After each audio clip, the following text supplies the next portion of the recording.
Hello, everyone. This is Maureen, and welcome back to another day of praying through the darkness. So, I want you to think about something for just a moment.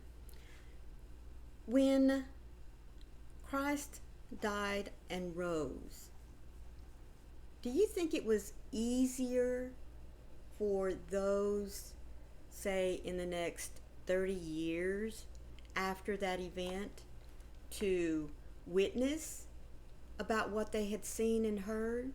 The disciples, even those that had walked for miles to just touch his hem, those that were privileged to be part of the miracles that he showed.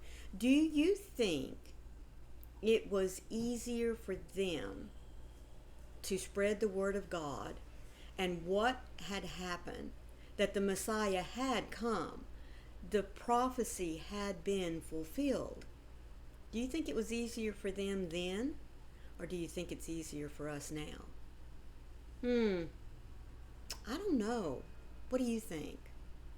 For me, I can see both sides, because even though Christ during his ministry was only in a very small area compared to our evangelisms today, he touched the lives of so many people.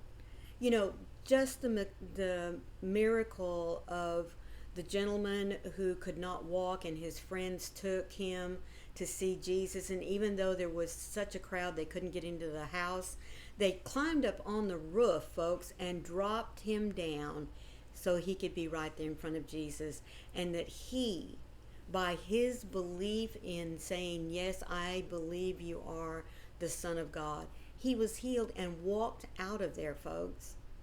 All of those that witnessed that could not walk away and not say, yes, he is the Son of God.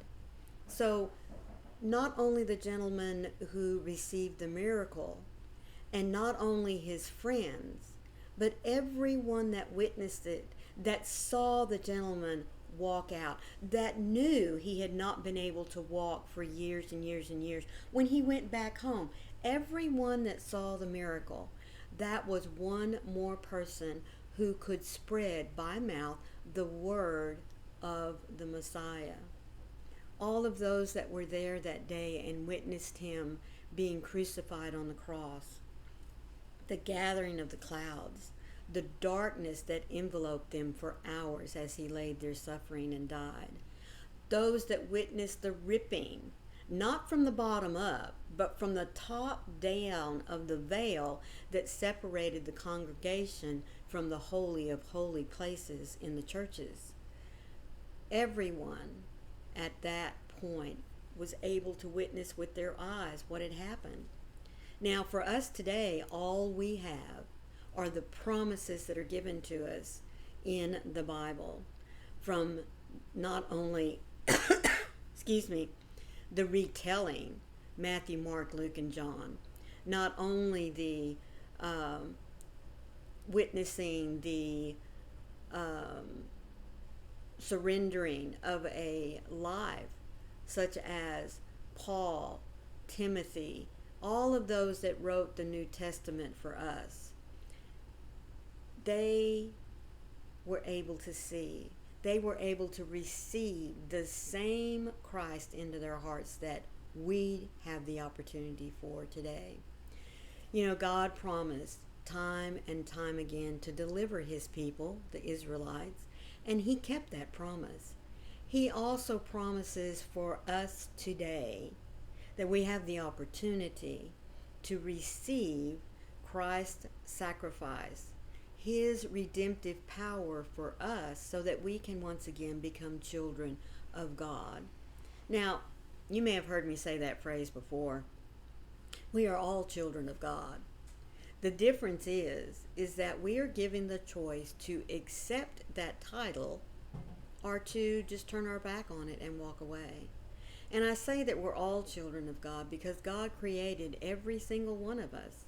And as I said, he gave us the choice to accept his love, his plan for our life, our daily feeding by going to the Bible, through prayer, our instructions, once we accept Christ as our Savior. We have the choice. All we have to do is say yes. And along with that yes, folks, is always the resounding amen. Yes, Lord, you promised to deliver me, and amen, Lord, you have. Yes, Lord, you promised to walk with me through those dark valleys, those times in which I'm scared, in which I'm unsure, in which I don't know what to do. I don't know how to handle the anger. I don't know how to handle the frustration. You promised to be there with me, and amen, Lord, you have been every single time. God's promises are not just words that he spews at us. No, God promises to be there with us through all the phases of our life, through the joys of experienced childbirth, through the joy of seeing our children finding that one true love and getting married, through the joys of finding that perfect niche in which we can not only use our talents to share with others, to use our talents to show the love and compassion, the mercy, the grace that God has for us, to live a Christian life, folks, in knowing that even though we're going to suffer just as our non-Christian friends are going to, we have the promise of knowing that we're not alone. We have the promise of knowing that yes, there's going to be some trials that we have to go through, but the rejoicing that we have when we reach the other side, because we have then experienced not only that trial and going through it, but we have also experienced the assurance that we didn't have to go through it alone. God was there with us every step of the way. And God is with us every morning when we first open our eyes, when we go throughout our day, when we finally lay our head back down on the pillow to rest. And you know what, folks? He doesn't stop working even when our bodies are resting, when we are sleeping. He is right there fighting off the demons that Satan wishes to put in our minds while we're sleeping. God promises to love and protect us, and he fulfills that promise every single day. In 2 Corinthians, we find these words, chapter 1, verse 20. All of God's promises have been fulfilled in Christ with a resounding yes. And I'm going to add, and amen.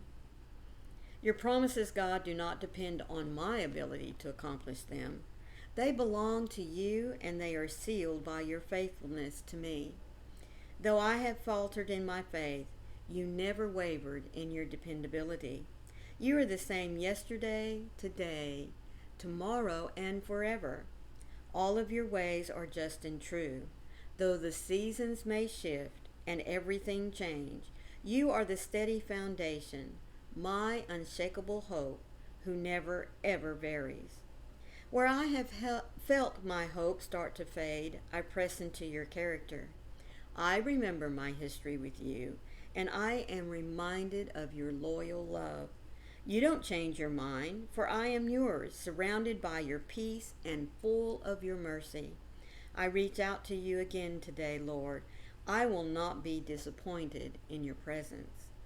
Faithful one, your loyal love is the substance of my soul.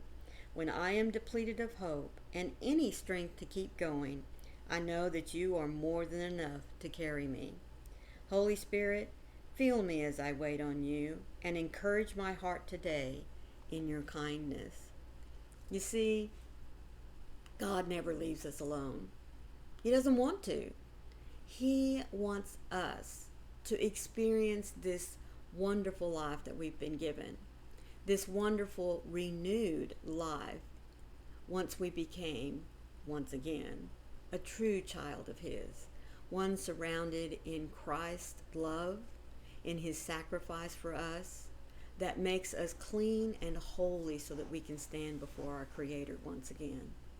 I do pray that you have that experience, that you have also accepted with a resounding yes the love that Christ shared, that he showed for you when he died on the cross, so that you may once again claim the title of a true child of God and claim every promise that he has for you.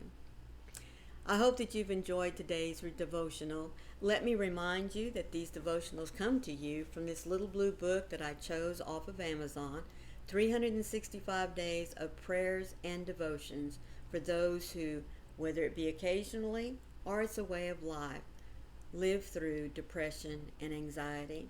There's a link for you down in the description box. All you have to do is click on it and it'll take you right to it. Let me remind you that there is no power of darkness that God can't dispel.